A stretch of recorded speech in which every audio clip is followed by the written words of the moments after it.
সাভারের পরিত্যক্ত পৌর কমিউনিটি সেন্টারের ভবন থেকে আবারও উদ্ধার হয়েছে মরদেহ। এক শিক্ষার্থীর জরুরি সেবা নম্বরে ফোন পেয়ে আগুনে পুড়িয়ে দেয়া দুটি মরদেহ উদ্ধার করে পুলিশ। এর মধ্যে একজন নারী ও এক শিশু, তবে তাদের পরিচয় শনাক্ত করা যায়নি। এ নিয়ে গেল 6 মাসে পরিত্যক্ত এই ভবন থেকে 5 জনের মরদেহ উদ্ধার হলো। রবিবার দুপুরে সাভার পৌর এলাকা থানা রোড মহল্লার পরিত্যক্ত সাভার পৌর কমিউনিটি সেন্টারের ভেতরে মরদেহ দেখতে পান এক শিক্ষার্থী। ওই শিক্ষার্থী 999 নম্বরে ফোন দিলে পুলিশ ঘটনাস্থলে গিয়ে দুজনের মরদেহ পায়।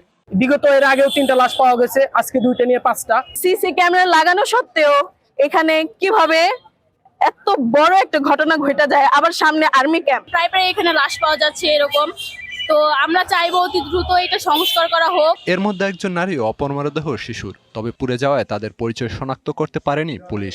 ময়নাতদন্তের জন্য পাঠানো হয়েছে হাসপাতালে।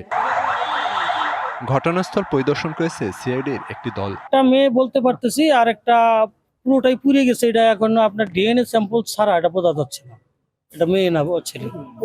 তবে মেয়ের সম্ভাবনা হওয়ার বেশি, যেহেতু মাথায় লম্বা চুল আছে। গেল 6 মাসে এই ভবন থেকে উদ্ধার হলো 5 জনের মরদেহ। গত 29 আগস্ট রাতে পাওয়া যায় হাত পা বাঁধা যুবকের মরদেহ, যার পরিচয় এখনো শনাক্ত হয়নি। আর গত 12 অক্টোবর অজ্ঞাত এক নারী ও 19 ডিসেম্বর উদ্ধার করা হয় আরেকজনের মরদেহ। বিষয়টি খতিয়ে দেখা হচ্ছে বলে জানিয়েছে পুলিশ। ঘটনাস্থলে উপস্থিত হয়েছে সিআইডি, পিবিআই, ক্রাইম সিন এখানে আসতেছে। আমরা ঘটনাটি খতিয়ে দেখতেছি, বিস্তারিত তদন্ত শেষে আপনাদের অবহিত করা হবে। বারবার কেন এই ভবন থেকে মরদেহ পাওয়া যাচ্ছে তা তদন্তে পুলিশকে দ্রুত পদক্ষেপ নেওয়ার আহ্বান স্থানীয়দের। DBC news desk.